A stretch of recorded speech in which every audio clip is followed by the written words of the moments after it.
a month, if we Okay. have. Welcome, Bob. Any old business? Says none. I don't think we have any. New business items, the 2024 reval presentation by Vision Government Solutions. Mike, Good morning. good morning. Yeah, Mike Torello, Vice President of Vision. So this is kind of what we did a couple of years ago, and to piggyback on the meeting we had a couple months ago. So we're now at a stage where we finalize the values. I have the results, we'll go over it. And basically where we stand now, we're doing the hearing process, and I'll go over where we stand with that also. So to start out, all the rates have been adjusted, values looked at, reviewed, approved by the assessors. And the results are in a couple phases. I'm going to show you percentage changes by the classes and by the styles of the residentials. And then I'll show you some of the studies per class, per neighborhood, per style of the results for the different types of properties in the community. Single family, two family, three family, commercial, industrial, condos, mobile homes, etc. So to start out, I usually do more of a macro. So the first section on the left side is the land class. And as you can see, because it's only been 2 years, the increases are not as large as they were last time when it was a 5-year cycle. So the average single-family increase for all the types of properties is 21%. Residential condos are 24%. Two families are 22%. Three families 21%. Apartments were 13%. Vacant land 26%. Commercial 16%. Industrial 12%. Mixed use 14%. And manufacturing was 27%. Those are pretty consistent with usually what I see in the industry when you're doing it a couple of years later in the market. Things are starting to level off a little bit. The interest rates have gone up. We'll see what happens now that they're lowering them again. But basically the key here is that it's not unusual for the manufactured homes to be up a little bit more. And the condos, they're more entry-level types of properties. And also the mobile homes are at a smaller price. So although it's 27%, it's off of a smaller percentage number.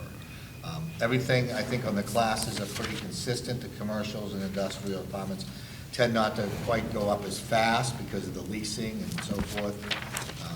But in general, I think it's pretty consistent and fairly similar this time around. I think a lot of it has to do with a lot of the corrections we did last time with depreciation, neighborhoods and land. We've stabilized the database so that you're going to see as I go through the other side here that it's very consistent. So I'll continue on with the other side, which are the majority of the properties in the community by style. So you can see the split levels were at 20%, colonials 22%, raised ranches 21%, modern contemporaries 20%, capes 22%, ranches 20%, conventional 17%, bungalows 15%, gambrels 18%, Dutch colonials 22%. Very consistent. And I think a lot of that is because of all the inspection work and all the field work we did last time. We've created consistency of the data and all the information so that it shows that a pattern of similarity because the data is solid now. And the market is that way too. You'll see a little differences because of certain desirable types of properties that may be purchased and so forth, but pretty close. All right, so the second page is the studies themselves. I just want to make sure you have the insert page. I had a correction on it. You guys get the adjust the insert one? There's a loose page that was sticking out sideways. That's your new page 2. Sales ratio reports. Yeah, I just had to correct 3 numbers that I missed. So just make sure that on the single families, the average assessed value says $515,800.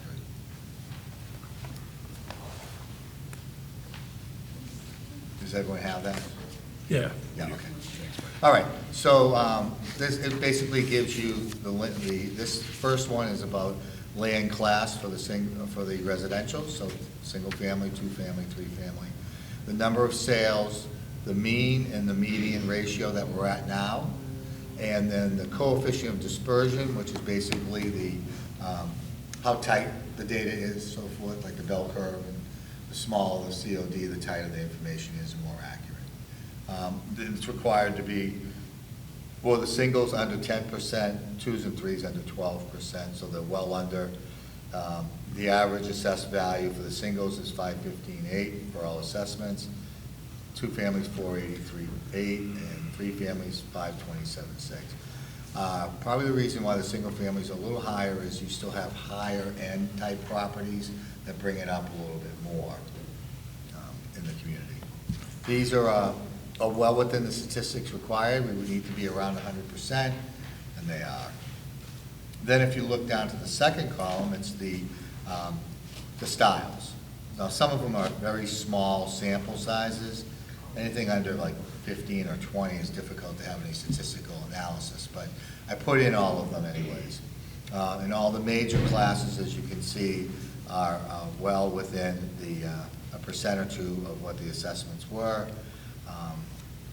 And the CODs are all pretty tight. They're all well below the 10 or 12. I'm going to move on to the next page. These are the neighborhood codes.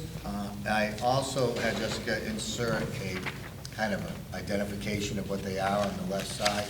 You have a little sheet that shows you what EA is, early average, early fair. The way the neighborhoods were set up is basically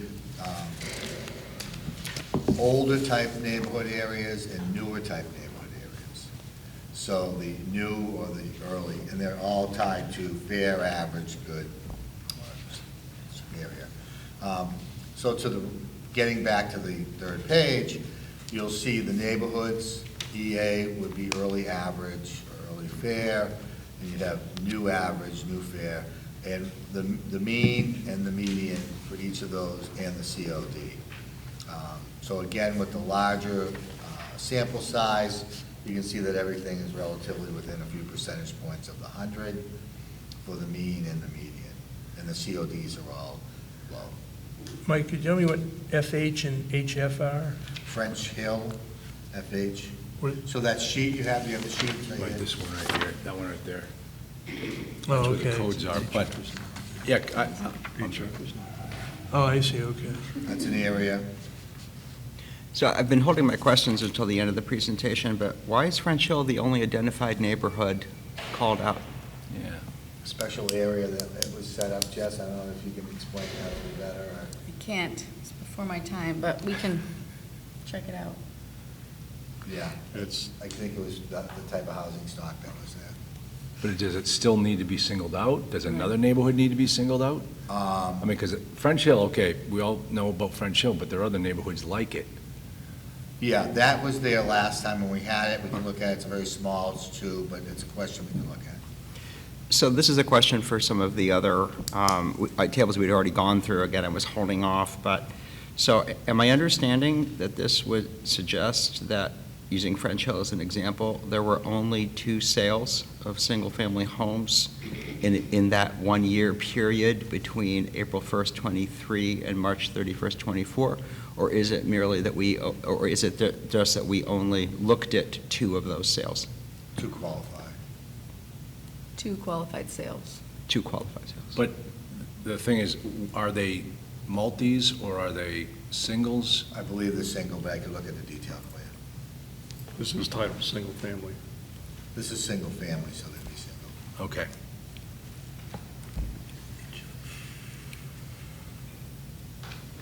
Okay. And then the next group are 2 to 3 families, so they're, Wait, let me just ask for the French Hill. We just had 2 qualified single sales, but there are a lot of multifamilies up there. Would those multis just fall in the regular categories of multis, or should there be a French Hill multi category? I think there is on the next page. Oh. right? FHN, French Hill Multi. Good question. Five sales. Okay. Yep, I see it, thank you. Yep.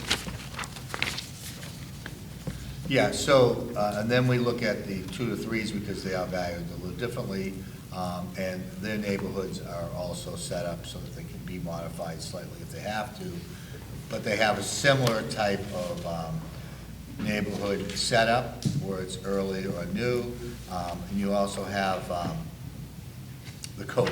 You'll have the code on the side that shows you which is which. If we go through those for anything that's obviously a lot less sales, because less properties, but the consistency is pretty good when there's a sample size that's fairly large. And then the CODs are low there.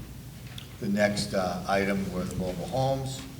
They were broken up, or manufactured homes, into one category at 98 and 97 and 1099. These have a little higher threshold of acceptance for the COD because of their size, their use, and their condition of types of properties and quality. So that's more of a 15 category, so we're well into that.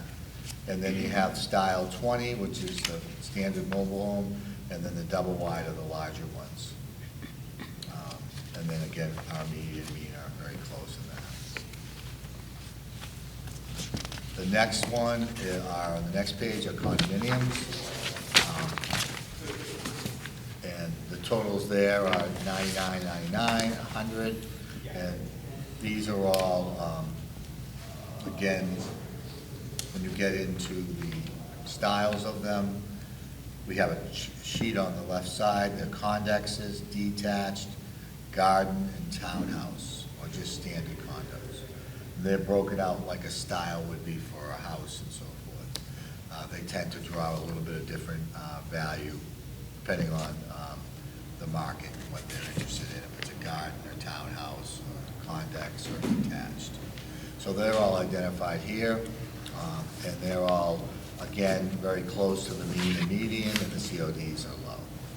So we would value them by these styles, and then we also value them within each complex for further detailed adjustments. And then the rest, although we do apartments mostly on the income approach, there are some sales activity. So we have a few sales in each of the groups. The apartments, there were 6 of them. Again, relatively close in value. And then there were 11 commercials, relatively close. And when we say apartment, we mean 4 units and above? 4 units and above. And so basically, going through all this, setting all the values, and then we met with the assessors, presented to, they looked at the ratio studies, they looked at the old to new for each class and so forth. We went through the highs and lows, answered any questions of variances. A lot of times the highs and lows could be demolished properties, new permits, physical changes to the properties that make them go higher or lower than the average increase of the 15 to 24% range, 27% range. We did all that, quality control. Jessica and Bob looked at everything. They approved the values. And then we set up the process of doing the informal hearing where we create a letter, and then with the mailing company we have, we send it out to the taxpayers. And so I have a little explanation of the process and what we did to do that, where we stand right now. I believe we're in the 2nd week of doing the hearings. We'll be going another couple weeks. So to discuss this part of it, they're like 20-minute informal hearings with the taxpayer. They go through the physical data of the property record card. They show them the comparable sales and information that we use to support the values, and they discuss any questions or issues that they have. That's pretty much what we do. They're over at the library right now. And then any of these issues and so forth are recorded, identified, presented to the assessors. Their group are looking at them, maybe doing inspections as needed, and giving us guidance on the changes. Once that's complete and we finalize all this, A second notice will be sent out to anyone that went to a hearing or was affected by the hearing. And they'll get a notice with either no change or a change. What do you mean by affected by the hearing? Sometimes we'll find that someone brings in something on a street or a condo complex that might affect other units. They find like we needed an adjustment, need to be fine-tuned or something. So that property's affected, but there might be 10 or 15 others that are similar to it that are also affected. We'll inform them of that change. Okay. Yeah. That's not fully uncommon, because everything is table-based and consistent base. The residential notices were sent out on the 13th. The commercials came out on the 23rd. They were a little more complex, so we had a little more time to go over them. There's about 28,317 notices that were sent out. The hearing started on the 24th. They'll go till the 18th of October. As of the end of Tuesday, there were 1,086 appointments set up. I checked this morning, we're at 1,150. The last day to call in for the residentials was yesterday, but we're gonna continue to take calls as they come in, because we still have the commercials to do, so we have slots open. So we'll make sure that we give an effort for everyone to get a hearing. So that number is about 3.8, maybe 3.9 now. We usually estimate when an increase of this type of magnitude, usually around 5% maybe, we estimate. So we're not too far off. And obviously you get more when you do the 5-year, and it goes up. Hopefully in 5 years it won't go up to another 50, but we went up to 45% last time. And now it being only 2 years, it was a smaller increase. And you have a better solid increase. The increases were more consistent this time, and because the data was more consistent. We will, once everything's done, we're going through it daily and looking at the properties, making the changes, putting them into the system. And then about a week after we're done, the final values should be done on the 24th. And then the second notices will probably be mailed out early November. So this might be not an appropriate question for you, but possibly for staff, but for the benefit of those listening, if a taxpayer disagrees with the final value that's set, what is their recourse? I'll address that. So the hearings are to get an explanation of how the process went and to determine if there's any data errors that need to be corrected. By the way, any data errors, our policy is that staff is going to inspect those properties. So between Miles and Jessica, we've been doing field work nonstop since the hearing started. If there's a difference of opinion on the value, that is addressed through the abatement process after the tax bills go out. Unless we get information, for example, in that condominium development where there's some sales that occurred more recently and seem to show something significantly different than what the values are, we're not really going to be contemplating or accepting any changes because of an opinion of value. We'll have to address that with the abatement process. So the taxpayer would file an abatement and that would come to this board? Yes. And is this process the same for commercial? Yes. Thank you. So I do have a couple more questions, if I may.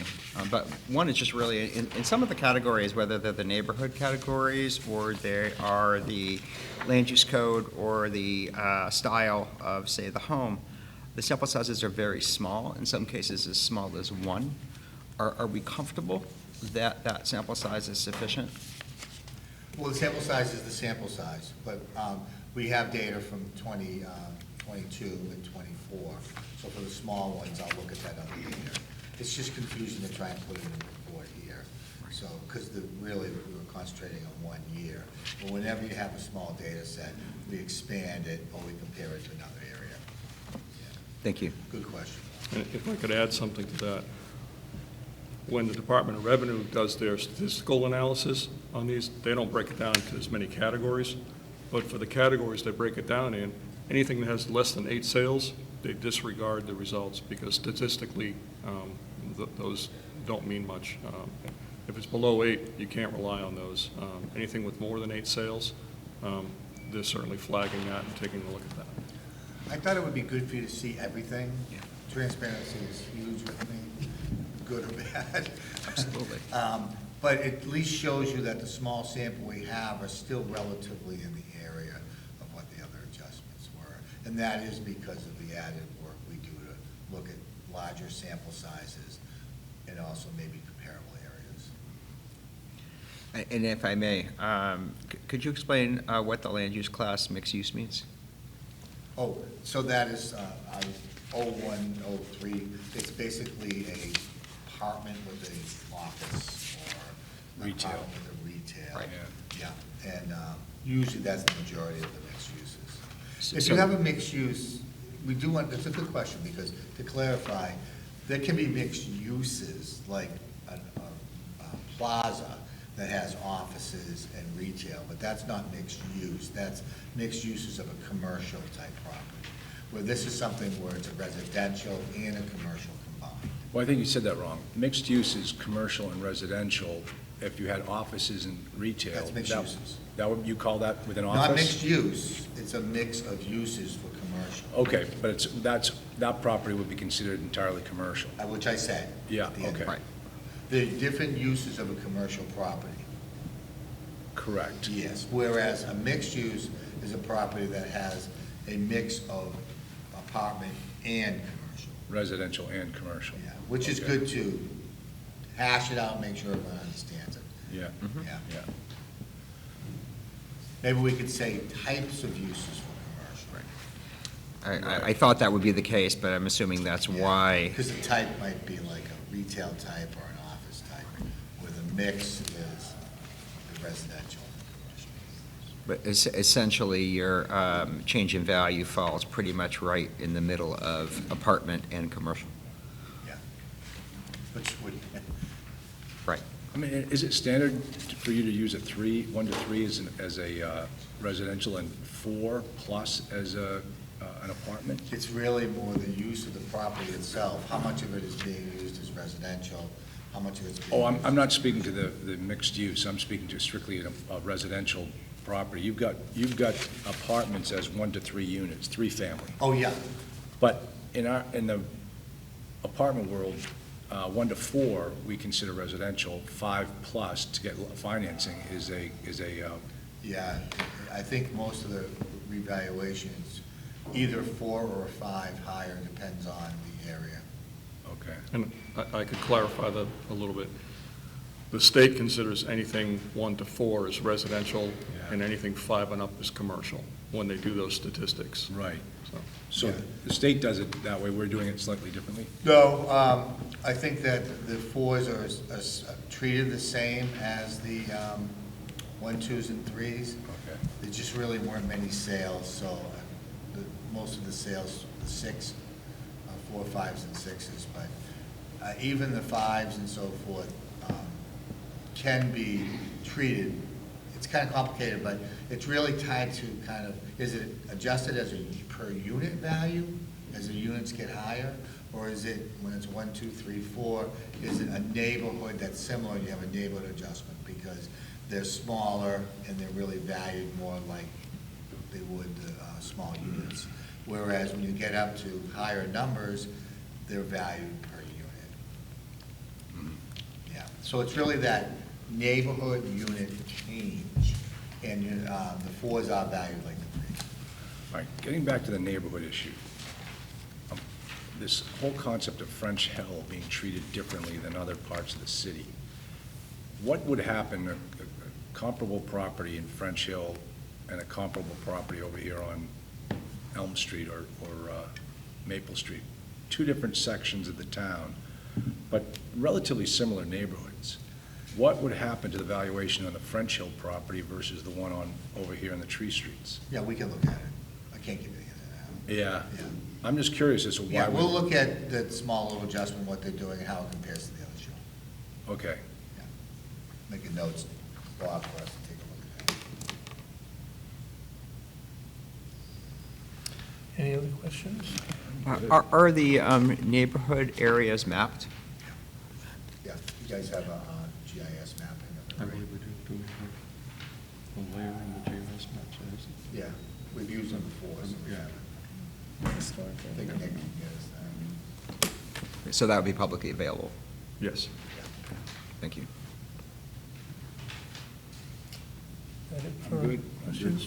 Jay? you good? Thanks. Mike? I'm good.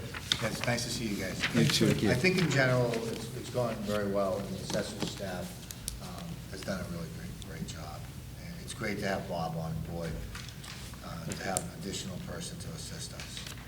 Let's just hope Bob says the same thing about you when he gets up there. I think we get along pretty good. Well, just for your information, I've dealt with Mike on revaluations and updates in Manchester in 11, 16, and 21.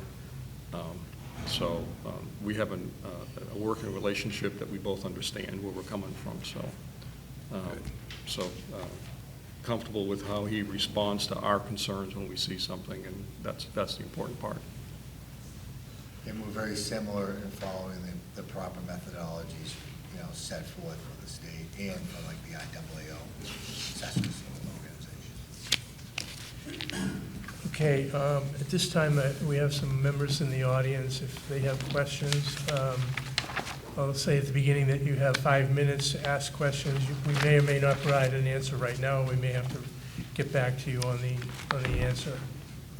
If you would just state your name and address first, that would be good.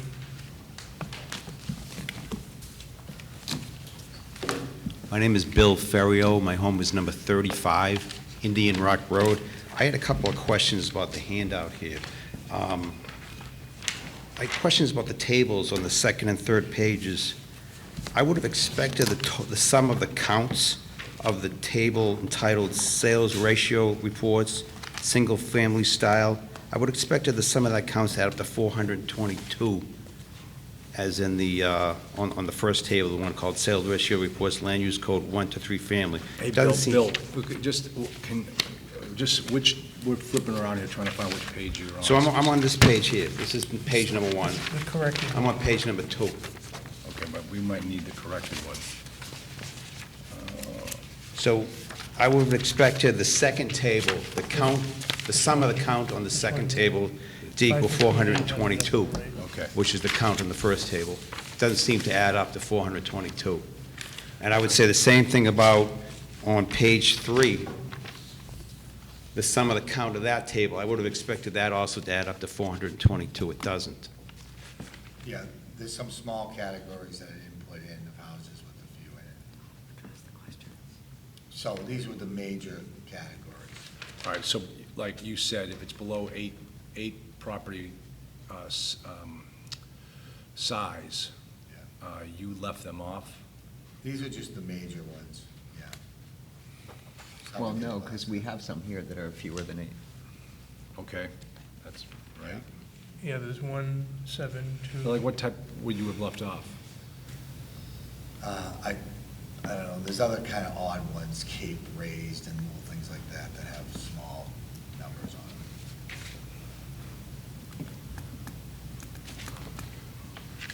them. Okay, These were just the majority of the larger ones that I showed you. It wasn't a complete of every single sale, but the total amount of sales that did occur is in that. It's only off by 2. But So- there was a category on page 3 that had a count of 1. So that one was significant enough to include. New Superior. What are you talking about now? Under the neighborhood. The third page, the table entitled Sales Ratio Reports, Single Family Neighborhoods. I would have expected the sum of those counts to add to 422. It seems to be something less than that. Well, hold on. No, that wouldn't, because if you look at on that third page, it says MF in there for 20, and the 422 that you're talking about are single families. So that MF is multifamily. But the title of this table is Single Family Neighborhoods. No, MF is multi-fair, that's the neighborhood code. No, fair of multi-family properties. No, this one here, page 3, sales ratio. Again, it's only by 2, so. Okay, so, but hold on, let me make sure we get this straight. So if we're looking at this page 3, and we look at the MF, as Bill is saying, Mr. Ferrio is saying, the count on that page should equal 422. But if you look on that single-family neighborhood page, you have a category of MF. And if I look at your key here, MF is multifamily fair quality. So that would be an MF multi-fair neighborhood, but there are some single families in that neighborhood. It's So- not exclusively multifamily, so that's why there's, in this case, 20 sales in that area. I haven't studied every neighborhood, but I would assume that that's a neighborhood that's predominantly multifamily, but there are some single families there. So if it's on page 3, it's a single-family home sale. Yes. Right, Mike? Okay. Yeah. There might have been, I'll check, there's 2 missing, so it could be some small area or something, I'll look at it. Okay. So we left some off. Too. So similarly, on page 4, the table titled 2 and 3 family neighborhoods, I would have expected the sum of those counts to equal 49 to align with the table on page 2. If you add 2 family, 3 family, I would have expected that to total 49. Where are you getting your 49? 49 is the sum of, on page 2, the sum of the counts for 2 family and 3 family. Table at the top is 49. Yeah, So I would have expected the table on page blah, blah, blah, page 4, There's one missing there, it's 48. to equal 49. I'll look for that last sale, but it might have been, again, one sale and something. I'll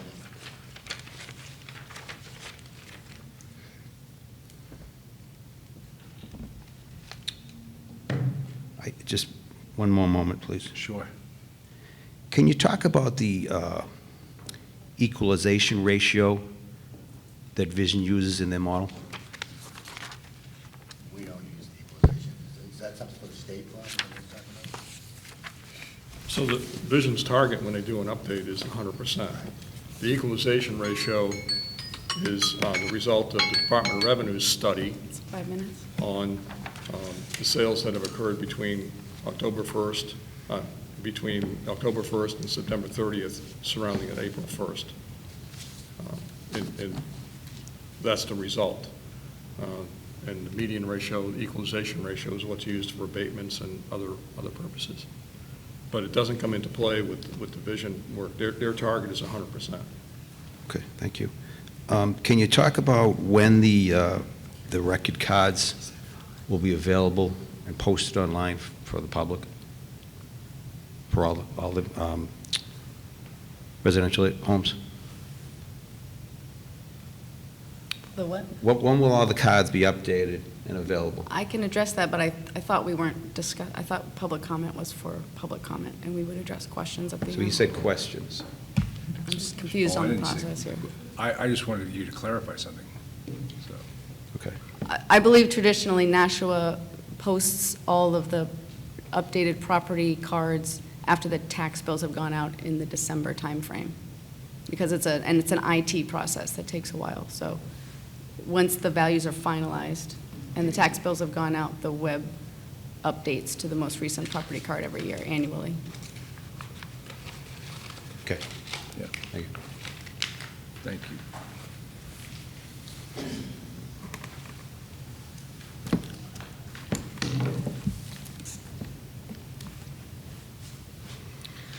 Lori Ortolano, 41 Berkeley Street. Thank you for the opportunity to address the board. A couple of things, and a critical item that's important to, I think, a lot of us, is the comparison between residential and commercial property assessments. This, Mr. Torello, do I have your name correctly? Oh, thank you. Presented all of the residential information, but he did not present commercial information.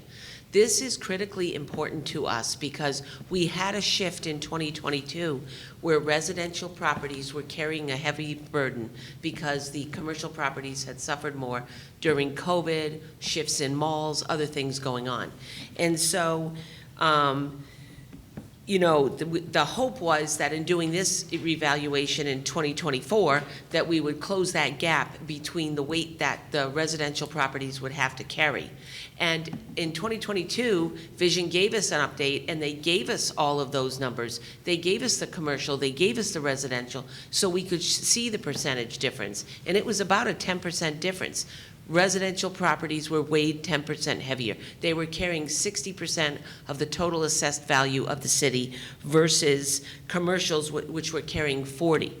My observation is that moving forward in 2022, that the gap has widened, that it did not close, that commercials are carrying about 38.6% and residentials are carrying 61.4%. And I would like some confirmation of this because this tells you how much weight you're going to see coming in on your tax bill side, what, you know, the burden to the residential property owner. So if somebody could address that, maybe before Mr. Torello goes, but also give us the data on that. Give us the comparison of commercial to residential, because this is a critically important issue to the public. Also, the letters going out, I'm a little bit critical of how that process was done. I feel the letters were not complete. They didn't meet the contractual requirements of information. And while they were date stamped the 13th, the public, most of the public received them on the 21st. It took 8 days to go from the date stamp on the letter to your mailbox. And when I hear commercials were mailed out on the 23rd, that tells me that they probably just got them a couple days ago. I don't know if commercials are allowed to participate in informal hearings, but they wouldn't even have time to call. And in the past, there was time to call. These things came out much earlier, and all of this data that's given to you today was presented a month before the numbers were released, 3-4 weeks before the numbers were released in 2022. And in KRT, it was the same way.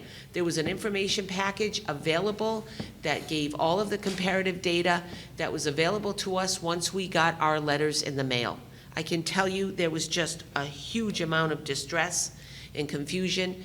I didn't even know these numbers were coming out. I missed the memo. And I was away, and all of a sudden my phone lit up on Saturday. I thought people were just confused, and there had been a third of the city cyclically updated. First started typing, you're confused, there's no update going on. And then as it lit up more, I had my neighbor run over to my house with her spare key, open it up and look on the floor for my letter, open it up and tell me, read it to me. And I said, this city did a whole new update. I had no idea. So I understood the confusion, and I think it's justified. I think some things were not right, and I think you should accelerate this kind of review and get this data out before a letter goes out so people understand. That weekend, nobody could turn on the computer, nobody could go to the city website, nothing was posted. That was a disaster. The letter requires that it state the 2 locations where the raw data can be found. It couldn't be found, it wasn't even up.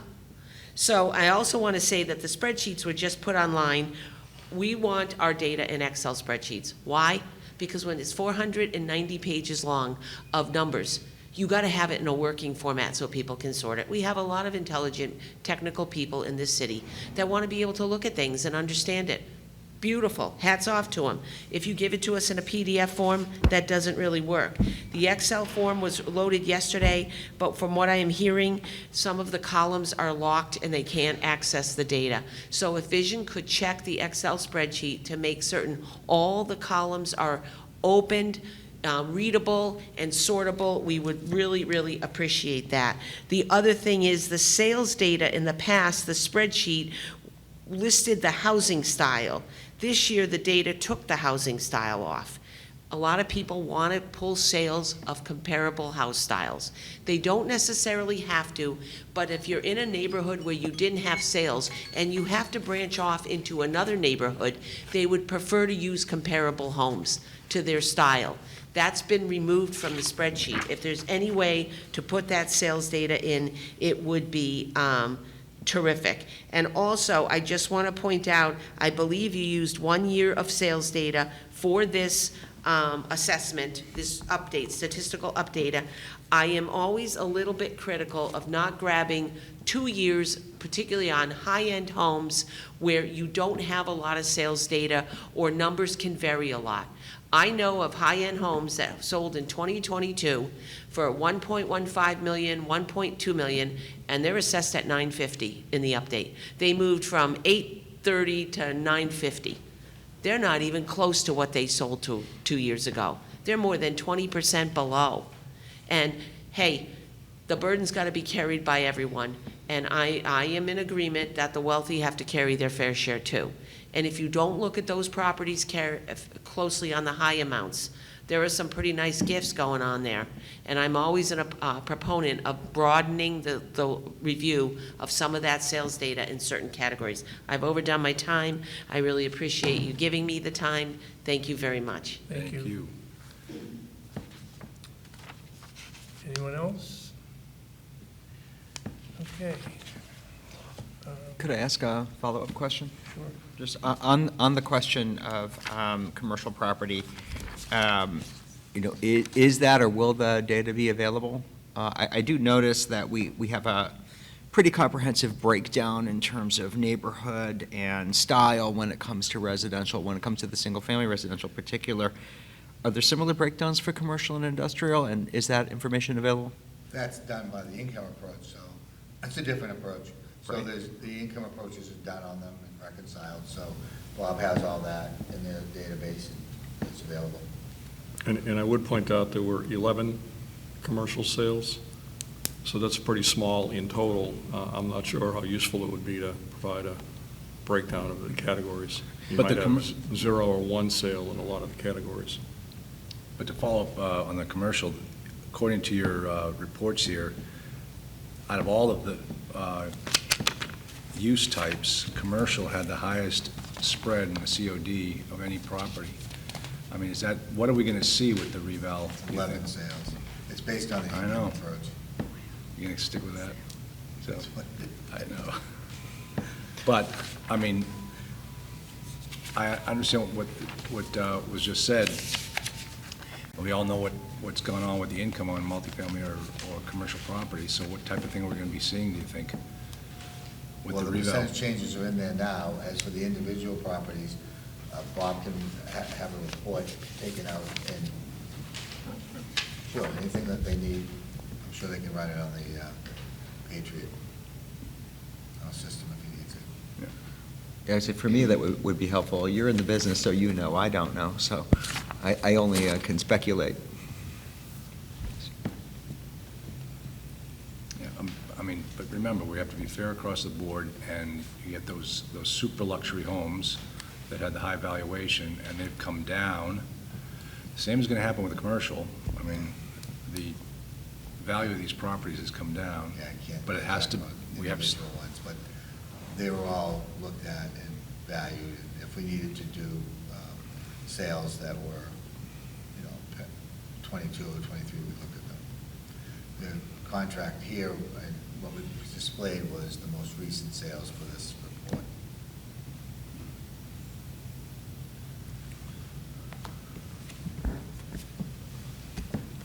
anyone else? Okay, any other questions? All right, Mike, thank you very much. Sure. Thank you. Appreciate your you, coming in. I assume we've completed with the public comment. Oh, veterans credit, I'm sorry. Jessica, we have, Yes, thank you. Just have one more item for public meeting. This is a veterans credit. Some details in the packet here. This is out of sync with normal time for the reason the applicant did file their application timely, but strangely enough, their document that was given to them when they left the service had a typo on it. So it actually said that they left the service before they entered the service, 3 months difference. So there was a typo on the year. So we didn't accept it at the time in April. We put them in touch with someone to work with, and they've actually gone through the whole process, and luckily we've made it here in time, only took 6 months. So we've got an updated form, corrected form, and the veteran meets the criteria. So they did file timely, so what we're looking for here from the board is a motion to approve the credit for 6 Thistle Court. Any questions? No. Jay? No. Can I get a motion to approve the credit for the property at 6 Thistle Court? So moved? Second? All those in favor, say aye. Aye. Opposed, nay. The ayes have it. Anything else, Jessica? That is it for me. Okay. So, as I said before, I guess public comment is over. Comments by members of the board? I'd like to make a comment, just, I want to get a better understanding as to the reason why we're moving into non-public agenda. I had some issues with the document that I received regarding RSA 91A3 2, letter E. And then to see what legal counsel has, I'm assuming that's the reason that you're looking to go into non-public session. And I just need to understand why that is a matter for non-public session. Were you asking counsel? I guess I'm asking counsel, why do we need to move to non-public for that reason? Why do we for consultation with counsel? It's allowed per statute. Right, but consultation by counsel statute that I think you're referring to is if we're looking for advice from you, that's one of the reasons. So I don't see that I don't, what has been presented, we're not seeking advice for. So I'm trying to understand what's the justification for moving to non-public, which provision in the 91A would justify us going to non-public? I guess it's just a matter of opinion that when I recommend, or my office recommends settlement of a litigated matter, Yeah. whether or not you would consider that advice of counsel. We do. It's our advice that the matter be settled. We don't make the decision to do that. That is a decision you make. And we're giving you our opinion and some of the facts around why we have that opinion. That's why we moved to go into non-public to discuss the settlement Okay, of but the but cases. the So way- is that, I'm here to present a settlement agreement. And we have an exemption to present. Yeah, and this written one is only one of the reasons, as I understand it, that we go into non-public. We almost always, Well, that's what I'm asking about, is that So- this one particular one? Yeah, so all right, so we can tell you why non-public on the exemption, because it's got personal data that we can't share with the public. Which personal data? It's got income and expense information. It's a commercial property. No. Oh, no, we're that's the presenting- settlement. that's the Okay. settlement That's agreement the that I'm settlement, doing. but we need non-public for an Right. exemption application. Yeah, Right, that's right. So I'm, right now, before we go into non-public, the reason why Celia's here Okay. is what my issue is. And because I'm reading, the reason that She's was got- given to us was that, where are we? C, which one did you use? E. Consideration or negotiation of pending claims or litigation which has been threatened in writing or filed by or against the public body or any subdivision thereof, or by or against any member thereof because of his or her membership in such public body until the claim or litigation has been fully adjudicated or otherwise settled. Any, and there's an exception here, any application filed for tax abatement pursuant to law with any body or board shall not constitute a threatened filed litigation against any public body for purpose of this subparagraph. So there's a reason why Yeah, this. this isn't the abatement, not to interrupt. This is the appeal of the abatement. The abatement is what's filed with the municipality. Then if they, when they've been denied, which is normally the case, Yeah. they then appeal to an adjudicative body. That is litigation. That's either the Board of Tax and Land Appeals or Yeah. the Superior Court. So we view it as a bifurcated process. There's the municipal abatement process, which is what is referenced in that statute, and there's the appeal of that, which is litigation.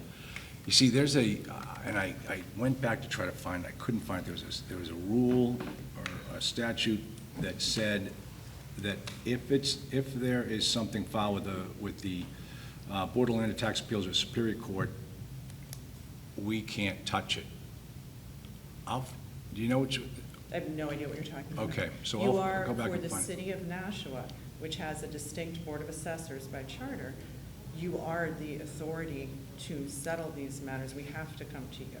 The Board of Aldermen doesn't. You're the decision body, so I'm not sure to what you're referring. But Okay, we'd be so happy let's to put review it this whatever way. you find. Here's another issue that I have, is that, calling something privileged communication, I mean, I don't see us as a client, your client, in this matter. I So- disagree. Okay. You well, are my client. The Board of no, Assessors the is very much assessing so my department, the assessing institutional client. department is your client. They're the ones that requested from you that a resolution to this matter in court. Let them handle it. But what we're doing here is we're hiding the information that should be public. This I'm not information. trying to respond to that because I don't agree with your premise. Okay. I'm hiding nothing. No, no. What I'm doing is coming to my client. So first off, we have a disagreement about who my client is. You Mhm. are a client under the attorney-client rules. So when I give my opinion, I do so to my client. That is privileged. What I was looking up on my phone is I don't have RSA 91A 3, I believe, is the reasons to go into non-public memorized. There is the consideration of litigation, but there's also, and I suppose, I mean, are we here to kind of go through this now? I mean, so the other Well, thing is, there's also,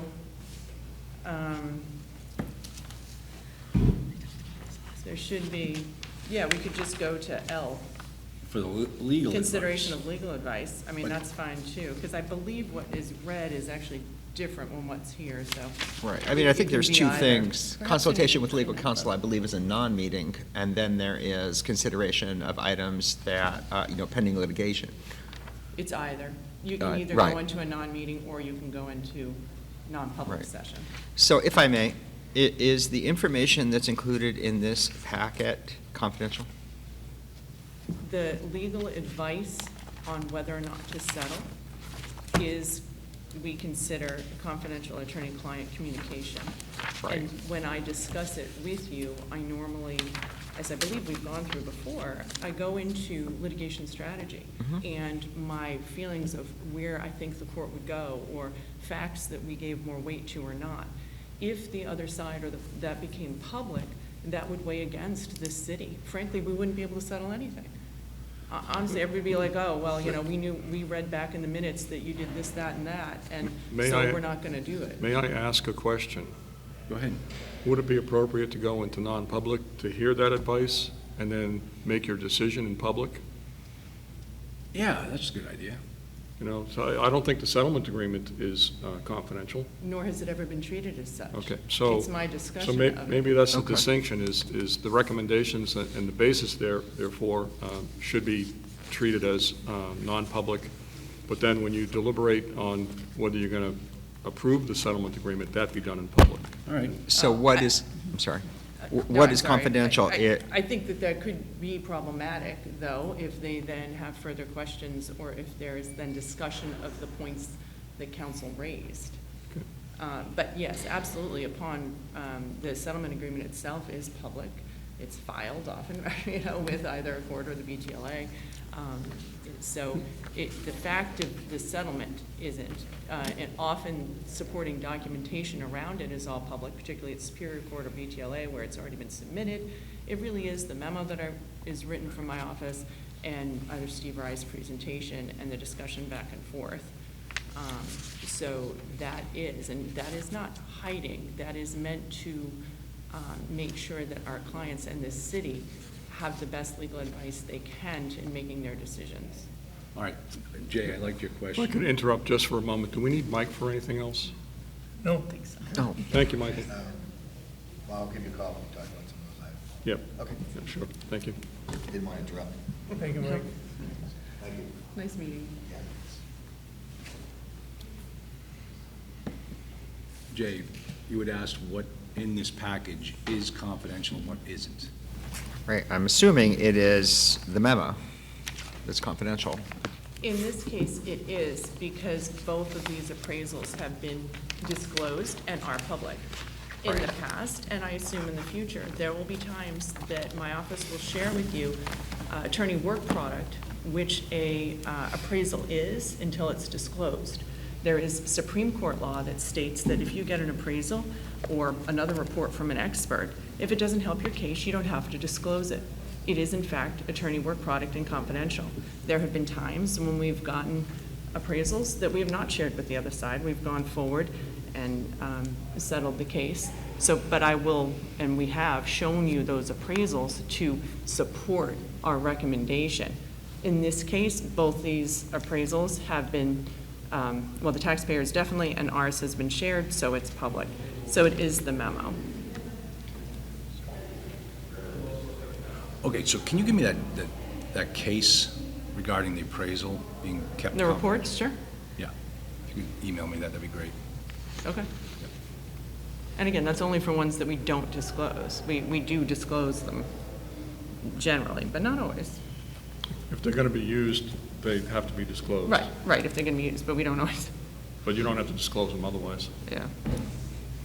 So I appreciate concern about making sure that what this board does, to the extent possible, is done in full view of the public. We obviously need as much daylight as possible and as much understanding, for members of the public as possible. That said, I'm also comfortable that Corporation Counsel does represent the Board of Assessors, whereas the Board of Assessors is an official body of the city of Nashua. And Corporation Counsel, if I understand it correctly, has a duty to represent the city of Nashua through all its various appointed and elected boards. So I'm comfortable with that, and I'm comfortable that the communication that is provided, both through this memo and through discussion orally, is privileged communication. So I would be comfortable going into non-public session for that purpose, whichever correct citation that might be. I second. Okay, can I get well, let's do it this way. All right, I'll make a motion. Thank you, yeah. Can I get a motion to go into non-public for two reasons? First, to discuss matters which, if discussed in public, would likely affect adversely the reputation of any person other than a member of this board, unless such person requests an open meeting. This exemption shall extend to include any application for assistance or tax abatement or waiver of a fee, fine, or other levy if based on inability to pay or poverty of the applicant pursuant to RSA 91-A:3, Roman numeral 2, paragraph section C. Second, under 91-A:3, Roman numeral 2, parentheses L, for the consideration of legal advice provided by legal counsel, either in writing or orally, to one or more members of the public body, even where legal counsel is not present. So moved. Second. We'll do a roll call vote. Jay Mancara, Aye. Charles Dobbins. Aye. Robert Early, aye. We're now in non-public at 10:01 a.m. I assume we close the door for He's this? going to come take the Yeah, I microphones. guess Mike's.